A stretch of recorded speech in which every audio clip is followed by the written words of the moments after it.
Doctor எனக்கு LDL இவ்வளோ இருக்கு, ஹெச்டிஎல் இவ்வளோ இருக்கு, நான் ட்ரீட்மெண்ட் பண்ணணுமான்னு நிறைய பேர் கேட்டிருந்தீங்க. அதை பத்தி இந்த வீடியோல பார்க்கலாம். ஃபர்ஸ்ட் உங்களை நீங்க 2 குரூப்பா பிரிச்சுக்கோங்க. உங்களுக்கு கொலஸ்ட்ரால் தவிர வேற எதுவும் பிரச்சனை இல்லைன்னா ஃபர்ஸ்ட் குரூப்ல வருவீங்க.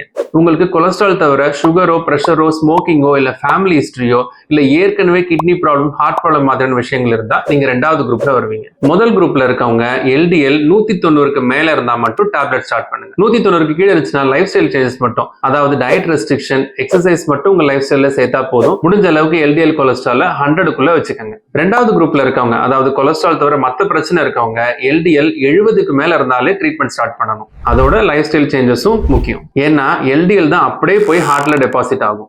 ட்ரைகிளிசரைட்ஸை பொறுத்த அளவுக்கு 500க்கு மேல இருந்தா மட்டும் டேப்லெட் உடனே ஸ்டார்ட் பண்ணணும். 200க்கும் 500க்கும் உள்ள இருந்துச்சுன்னா just carbohydrate restriction, alcohol restriction, exercise, wait reduction இருந்தா போதும். நல்ல கொழுப்பான ஹெச்டிஎல் பொறுத்த அளவுக்கு 40க்கு மேல மெயின்டைன் பண்ணணும். ஹெச்டிஎல் கூட்டுறதுக்கு 3 விஷயங்கள் இருக்கு.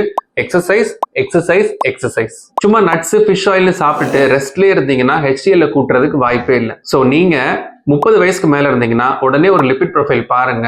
மேல நான் சொன்ன விஷயங்கள் உங்களுக்கு இருந்துச்சுன்னா ட்ரீட்மெண்ட் ஸ்டார்ட் பண்ணுங்க. லைஃப் ஸ்டைல் மாடிஃபிகேஷன் பண்ணிக்கோங்க. உங்க டாக்டரையும் கன்சல்ட் பண்ணிக்கோங்க.